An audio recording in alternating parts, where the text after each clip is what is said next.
आज मैं आपको कंटारा मूवी एक्सप्लेन करने जा रहा हूं, जो कि कर्नाटक की सबसे मशहूर फ़िल्म है, जो यहाँ पर पैन इंडिया में रिलीज़ होने के बावजूद भी यहाँ पर बहुत कमा रही है। वीडियो स्टार्ट करने से पहले अगर आपको ये वीडियो पसंद आएगी तो इसे प्लीज़ लाइक, शेयर, सब्सक्राइब कर दीजिएगा। तो let's start the intro with intro.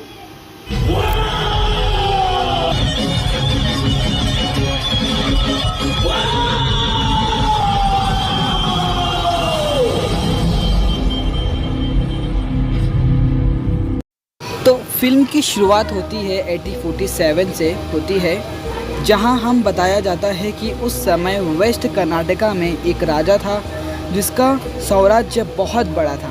उसके बीवी बच्चे भी थे और उनका साम्राज्य भी उनको बहुत ही प्यार करता था। लेकिन इतना सब कुछ होने के बाद भी उन्हें शांति नहीं थी। राजा खुश नहीं था क्योंकि उन्हें नींद नहीं आती थी। इस शांति को पाने के लिए राजा कई सारे मंदिर पुजारी लोग से मिले, लेकिन कोई फ़ायदा नहीं रहा। फाइनली एक पंडित राजा को बताता है कि उन्हें एक लंबी सफ़र में जाना होगा, जहां वो एक ऐसी शक्ति खोजेंगे जिससे उन्हें शांति मिलेगी। इसीलिए राजा जंगल की सफ़र में निकलने चलता है, जहां उन्हें घगरा की आवाज़ आती है। इस आवाज़ से वो डरते नहीं, बल्कि उन्हें लगता है कि आवाज़ उन्हें प्यार से बुला रही है। राजा इस आवाज़ के पीछे जाता है और वहाँ उसे एक पत्थर दिखाई देता है। उस पत्थर के सामने अपना कीमती तलवार रखता है। उसी क्षण में राजा को शांति मिलती है और राजा उस पत्थर को अपने साथ ले जाना चाहता है। बट उसी वक्त गांव के लोग आते हैं। राजा उस गांव वालों को कहता है कि मुझे ये दे दो, बट गांव वाले कहते हैं कि आपको जो चाहिए ले लो, बट आप हमारे देवा पंजरी को नहीं ले जा सकते। तभी अचानक गांव वालों में से एक इंसान के अंदर दैव्य आ जाता है और वो राजा से कहता है, अगर तुम मुझे अपना साथ ले जाना चाहते हो तो गांव वालों की रक्षा कौन करेगा? अगर तुम चाहते हो कि मैं तुम्हारे साथ आऊं तो तुम्हें गांव वालों को ज़मीन देना होगा। जहां तक मेरी चीख सुनाई दे बदले मैं तुम्हें साथ आऊँगा, जिससे तुम्हारी आत्मशांति बरकरार रहेगी। तो थ्रो आउट द जनरेशन, और मेरे साथ गोलियां भी आएंगी, लेकिन ध्यान देते समय ध्यान रखना, अगर तुम कुछ गलती करते हो तो शायद मैं तुम्हें माफ़ कर दूं, लेकिन गोलियां तुम्हें कभी माफ़ नहीं करेगा। यह सब सुनकर राजा मान जाता है और वह दैव्य को अपने साथ स्थापित कर लेता है। वहीं गांव वाले को बहुत सारी ज़मीन मिल जाता है। तब से राजा एक सखी और समावक जीवन जीता है और यहाँ से कहानी चल दी जाती है 1970 के बाद। उसी गांव में शिवा नामक बच्चे के पिता नृत्य कर रहे होते हैं और उसी गांव में राजा जी का बेटा जो आखिरी वंश रहता है उसका, वो भी आता है और वो अपने इस देव से अपना ज़मीन मांगता है, जिसकी वजह है कि मुझे यहाँ की ज़मीन चाहिए। मैं दैव्य और नृत्य को कुछ नहीं मानता, मुझे अपना ज़मीन चाहिए, नहीं तो मैं कोर्ट में चला जाऊँगा। ये बात सुनते ही उसी वक्त नृत्य के अंदर दैव्य आ जाते हैं। वो कहते हैं कि ये ज़मीन तुम्हारे पिताजी ने इस गाँव वालों को अपनी शांति के लिए दिए थे। अगर तुम्हें ज़मीन चाहिए तो मैं तुम्हें दे दूँगा, लेकिन तुम्हें शांति भी नहीं मिलेगी। और रही बात मेरी दैव्य अंतर होने की, अगर मैं आज के बाद से अगर मैं दिखाई दिया तो समझ जाना कि मैं देवी हूँ या परफॉर्मर हूँ, लेकिन और तुम्हारा परिणाम तो कोर्ट की सीढ़ियों पर ही हो जाएगा। ये कहते ही शिवा के पिताजी हाथों में मशाल लेके जंगल की तरफ चले जाते हैं, जिसकी वजह से वहाँ का पूरा परिणाम बंद हो जाता है और वो हाथों में मशाल लेके एकदम से गायब हो जाते हैं। और रही बात राजा के आखिरी वंश के बेटे की, उसका परिणाम तो वहीं पर हो जाता है और वो सीढ़ियों के अंदर खून की उल्टी आके मर जाता है। यहाँ से सीन चेंज होता है और 1990 के दशक में चला जाता है, जहाँ अब शिवा काफ़ी बड़ा हो चुका था। वो बफलो रेस में गेम में हिस्सा लेता है। अब जिसको नहीं पता है मैं उनको बता दूँ, बफलो रेस वो रेस होता है जिसमें शॉर्टेस्ट टर्म में वो लोग को बफलो को आगे पहुँचाना रहता है। इसकी वजह से शिवा जान लगाकर अपनी मेहनत से वो बफलो रेस में बहुत ही कम समय में टारगेट अपना कंप्लीट करते हैं। बट वो रेस वहाँ के लैंडलॉर्ड के बेटे को दिया जाता है, जिसकी वजह से शिवा बहुत ही क्रोधित हो जाता है और वहाँ के लैंडलॉर्ड के जो बेटा रहता है उसे वहाँ पर झगड़ा करने लग जाता है। लेकिन आखिरकार लैंडलॉर्ड बहुत ही अच्छा होता है। वो जो जीते हुए बफलो का रेस का जीता हुआ हीरो रहता है, शिवा रहता है, आखिर में मेडल उसी को दिया जाता है। यानी आगे बढ़ने से पहले मैं आपको इस फिल्म के सभी किरदारों का कैरेक्टर के बारे में बता देता हूँ।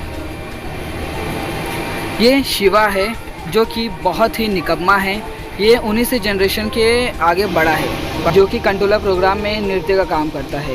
इसके माता भी इसके साथ रहती है, जो इसके कामों में इसको बार बार सुनाते रहती है, बट ये सुनता नहीं है।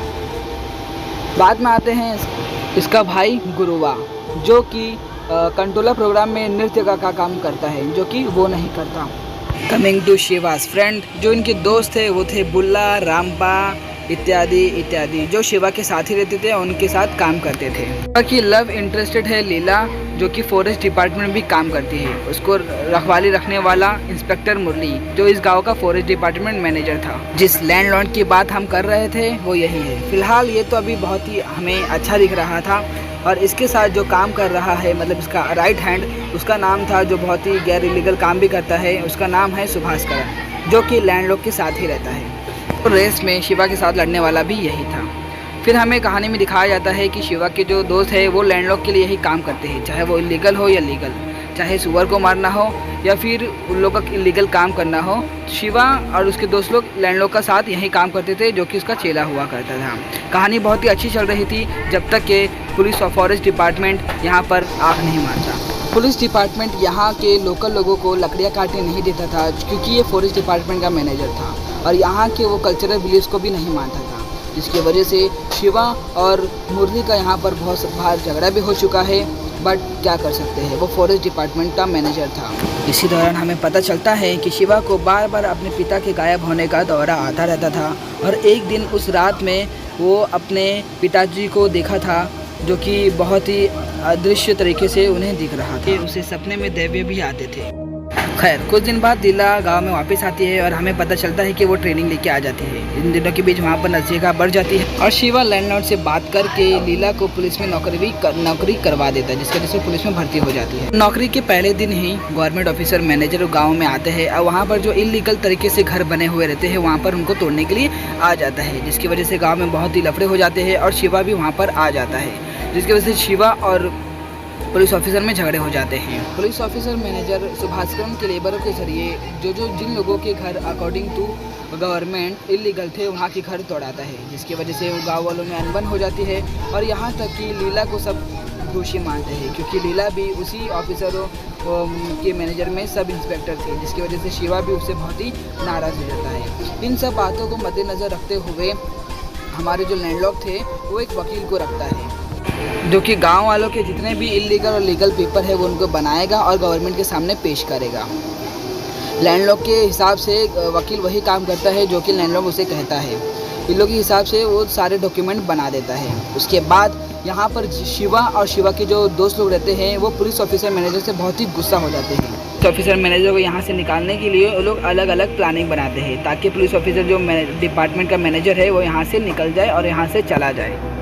हम देखते हैं कि यहाँ पर लैंडलॉर्ड और शिवा का बहुत ही अच्छा रिश्ता था। जो भी इलीगल काम रहता था तो लैंडलॉर्ड और शिवा साथ ही में करते थे, जिसकी वजह से वो उसे इन सब कामों के लिए भी लैंडलॉर्ड उस शिवा को पैसे भी दे देता था। अगले दिन हम देखते हैं कि उसी रात कटा हुआ पैर मुरलीधर की जीप में गिर जाता है, जिसकी वजह से मुरलीधर और उसके साथ हुए लोग घायल हो जाते हैं, और शिवा और शिवा के दोस्त लोग को जेल हो जाती है। उन्हें पता चलता है कि ये पेड़ काटे हुए लोग भी उन लोग ही थे जिन्होंने वो पेड़ काटा हुआ था। तो शिवा और उसके साथी लोग जंगल में ही रहते हैं, यहाँ वहाँ छुपते रहते हैं। कभी कभार अपने गांव आ जाते थे छुपते छुपते। लोग पुलिस से बचते बचाते यहाँ वहाँ घूमते रहते हैं। एक दिन शिवा अपनी लीला से मिलने आता है, जिसकी वजह से लोग पकड़े जाते हैं, और पुलिस ऑफिसर मुरली शिवा को और उसके दोस्त को लेके चले जाता है और उनको रिटर्न ही वापस से जेल में भेज देता है।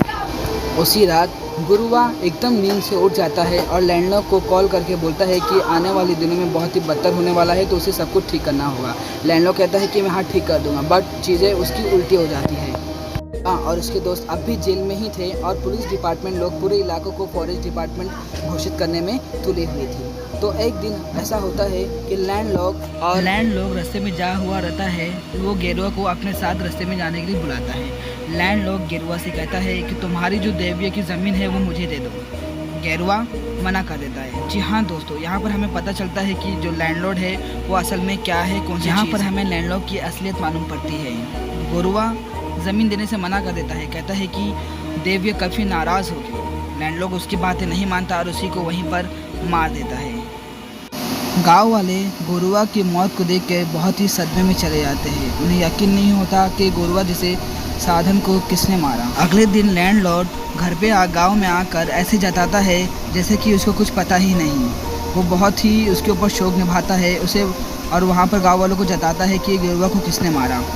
अगली रात पुलिस ऑफिसर डिपार्टमेंट मुरलीधर को पता चलता है कि लैंडलॉर्ड ने अपने वकील के ज़रिए गांव की पूरी ज़मीन लीगली अपने नाम कर चुकी है। जैसे ही मुरलीधर को पता चलता है तो वो डिसाइड कर लेता है कि अब वो गांव वाले की मदद करेगा। जी हाँ दोस्तों, इससे हमें मालूम पड़ जाता है कि मुरलीधर ही बहुत ही अच्छा इंसान है। अब वो गांव वाले की मदद करेगा। चाहे वो तो सिर्फ अपना फ़र्ज़ निभा रहा था, फॉरेस्ट डिपार्टमेंट मैनेजर का फ़र्ज़ निभा रहा था। अब वो गाँव वाले की मदद करने के लिए तैयार थे, चाहे किससे भी भिड़ना पड़े। गाँव वाले लोग शिवा को गेरुआ की मौत की खबर देते हैं, जिसकी वजह से शिवा बहुत ही टूट जाता है। यहाँ मैं आपको बता दूँ, शिवा को पिछली रात ही गेरुआ का रोता हुआ चेहरा देख के उसके सपने में आया था।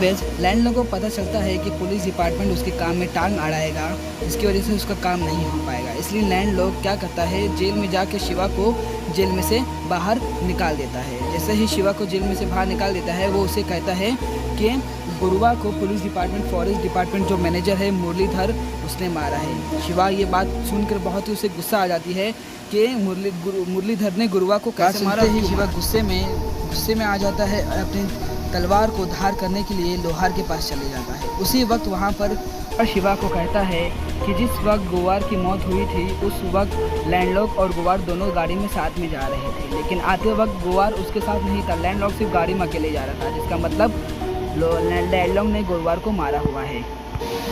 शिवा इस टाइम नशे की हालत में था, बट वो इस टाइम ये बात को समझ लेता है। ये बात उसकी कंफर्मेशन तब होती है जब लैंडलॉर्ड के आदमी लोग शिवा को मारने के लिए आए थे। शिवा तो उस टाइम लैंडलॉर्ड के आदमी को मार देता है और लैंडलॉर्ड के घर पे जाके उसको धमकी देता है कि वो लैंडलॉर्ड को कैसे भी करके ख़त्म कर देगा।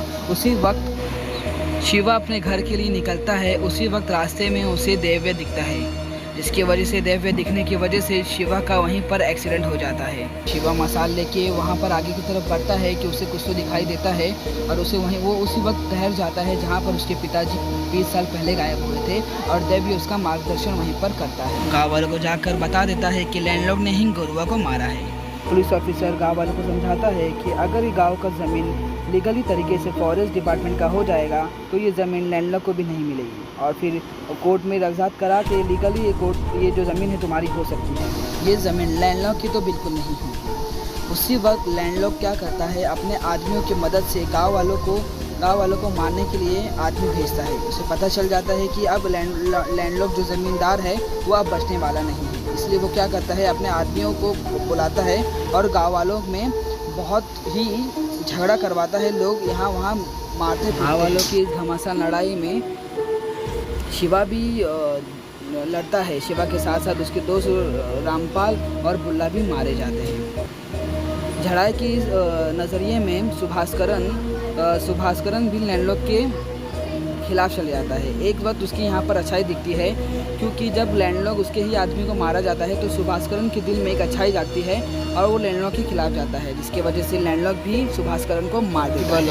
लोगों को मारते हुए लैंडलॉर्ड की तरफ बढ़ता है, जिसकी वजह से लैंडलॉर्ड का एक ताकतवर आदमी शिवा को ऊपर उठा लेता है, जिसकी वजह से शिवा भी वहीं पर जान अपनी तोड़ देता है, जिसकी वजह से लैंडलॉर्ड अपने आप को अपने समझता है कि वो जीत चुका है और गांव वालों को अनाप शनाप बकता रहता है। उनको बोलता है कि अब ये यहाँ का जो राजा है, ये जो ज़मीन है वो मेरी है। वीवर हम देखते हैं कि देव्य शिवा के आंग में आ जाता है और शिवा उठ खड़ा होता है।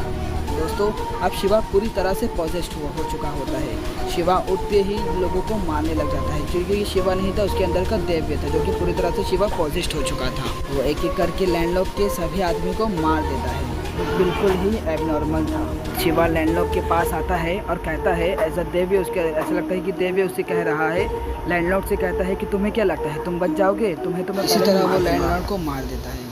लिटरली दोस्तों, फिल्म का ये 20 मिनट का सीन इतना ही मज़ेदार होता है जिसकी वजह से हमें ये गूज़बम्प आ जाता है। ये मिस मत करना, बहुत ही मज़ेदार सीन है।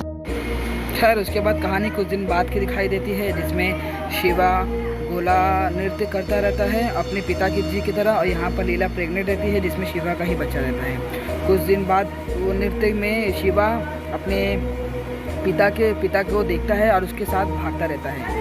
शिवा अपने पिता के पीछे भागता रहता है और उसी तरह वो जंगल में गायब हो जाता है, जिसका मतलब शिवा भी अभी कभी नहीं दिखाई देगा, क्योंकि शिवा तो तभी उस लड़ाई में मारा जाता है। अभी तक तो जो उसके साथ था वो उसके साथ देव्य था, तो ताकि वो अपना काम पूरा कर सके। क्रेडिट्स में दिखाया जाता है कि लीला के अंदर जो बेटा था वह बड़ा हो चुका है। शिवा का दोस्त अब उसके बच्चे को ये कहानी सुनाया रहता है। मतलब अभी शिवा का जो बेटा है वो भी बड़ा होकर यही काम करेगा, यही नृत्यकांश करेगा, यही रिवाज को अपनाएगा। और यहीं पर मूवी ख़त्म हो जाती है। दोस्तों लिटरली ये कंटारा मूवी इस साल की सबसे बेस्ट मूवी है। इसकी एक्टिंग, ऋषभ शेट्टी की एक्टिंग, डायलॉग, बहुत ही मूवी को ज़रूर देखना। इस एक्सप्लेनेशन के पहले आप मूवी थिएटर में जाके ज़रूर देखिएगा। Thank you so much, bye bye.